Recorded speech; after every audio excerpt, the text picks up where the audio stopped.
Hi అండి, అందరూ ఎలా ఉన్నారు? మేము బాగున్నాము. మీరు కూడా బాగుండాలనే కోరుకుంటున్నాను. ఈరోజు సగ్గుబియ్యంతో పునుగులు చేశానండి.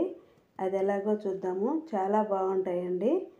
ఉదయం టిఫిన్కైనా, ఈవినింగ్ స్నాక్స్కైనా, పిల్లలు స్కూల్ నుంచి రాగానే స్నాక్స్గా పెట్టచ్చు. చాలా బాగుంటాయి. ఫస్ట్ ఒక గిన్నె తీసుకునేసి అందులో 1 కప్పు సగ్గుబియ్యం తీసుకున్నానండి. ఇప్పుడు సన్నవి, లావువి 2 రకాలు ఉంటాయండి సగ్గుబియ్యము. ఇవి లావుగా ఉన్నటివి తీసుకుంటే పునుగులు బాగుంటాయి. సన్నవి అయితే బాగా నానిపోతాయి. అందుకని లావుగా ఉన్నటివి అయితే బాగుంటాయి. ఇప్పుడు వాటిని 2 సార్లు నీట్గా కడిగేసి పెట్టేసుకోవాలి. అందులో 1 కప్పు పెరుగు, ఏ కప్పుతోటైతే మనం సగ్గుబియ్యం తీసుకున్నామో అదే కప్పు 1 కప్పు పుల్లటి పెరుగు తీసుకునేసి, పెరుగు 1 కప్పు నీళ్లు పోసేసి ఒక 4 గంటల సేపు నానాలండి. 4 గంటలు కాకపోయినా కనీసం 3 గంటలైనా నానాలి. అప్పుడు బాగుంటాయి పునుగులు. నేను 11కి నానబెట్టేసానండి. ఈవినింగ్ చేస్తున్నాను. జీలకర్ర, కొత్తిమీర, ఉల్లిపాయలు, కరివేపాకు, పచ్చిమిర్చి, 1 కప్పు బియ్యపిండి, అందులో సరిపడా సాల్ట్ తీసుకోవాలి. ఇప్పుడు అవి బాగా నానాయండి. ఇప్పుడు అందులో ఇవన్నీ వేసేసుకోవాలి. అదిగోండి పచ్చిమిర్చి, జీలకర్ర,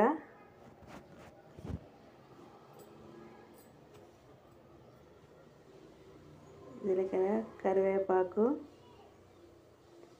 సన్నగా తరిగిన ఉల్లిపాయలు,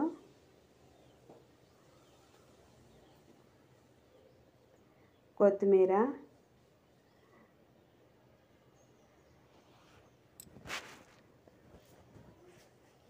సాల్ట్, సరిపడా సాల్ట్ వేసేసుకునేసేయాలి.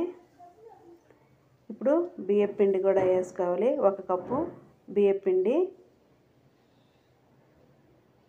వేసేసుకునేసి బాగా కలిపేసుకోవాలండి. కలిపేటప్పుడే మనం ఏ నీళ్లు పోయకుండా ఇప్పుడు మొత్తం బాగా కలిపేసుకోవాలండి. కలిపేసుకున్నప్పుడు కొంచెం గట్టిగా వస్తుంది. ఇప్పుడు మనకు సరిపడా కొంచెం నీళ్లు పోసేసుకునేసి కలిపేస్తే సరిపోయిద్ది. చూడండి, అట్లాగా బాగా కలిపేసుకోవాలి. మనము బోండాలు ఎలాగైతే వేసుకుంటామో అలాగ వచ్చేదాకా చూడండి. అట్లా అక్కడ చూపిస్తున్నట్టుగా అట్లా రావాలి. కొంచెం వాటర్ వేసేసుకుని కలిపేసుకుంటే అట్లా వచ్చేస్తుంది. ఇప్పుడు మనము స్టవ్ మీద కళాయి పెట్టేసుకొని డీప్ ఫ్రైకి సరిపడా ఆయిల్ పోసుకోవాలి.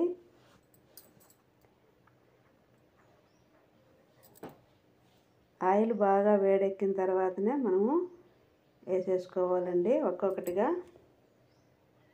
అలాగా మరీ చిన్నవి అయినా వేసుకోవచ్చు, కొంచెం పెద్దగా అయినా వేసుకోవచ్చు. నేను చిన్నవే వేసాను.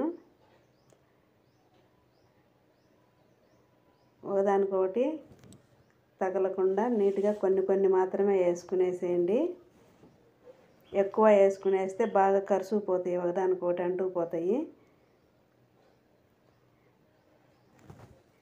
అలాగా మంచిగా కలర్ వచ్చేంత వరకు వేపేసుకోవాలండి. చాలా బాగుంటాయండి. మనకి పిల్లలకి ఈవినింగ్ టైంలో స్కూల్ నుంచి రాగానే పెట్టారంటే చాలా బాగుంటాయి. అదిగోండి, ఆ కలర్ వచ్చిన తర్వాత తీసేసుకోవాలి. అన్నీ అలాగా వేసేసుకోవాలండి.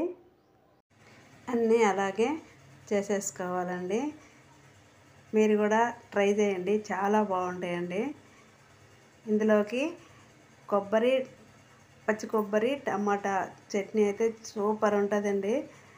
లేదంటే పచ్చిమిరపకాయల పచ్చడైనా బాగుంటుంది. పచ్చిమిర్చి టమాటా పచ్చడైనా బాగుంటుంది. తింటుంటే ఇంకా తినాలనిపిస్తుందండి. చాలా బాగుంటాయి. మీరు కూడా ట్రై చేయండి. ఎలా ఉన్నాయో కామెంట్ చేయండి, సబ్స్క్రైబ్ చేయండి, లైక్ చేయండి, షేర్ చేయండి. తప్పకుండా ట్రై చేయండి.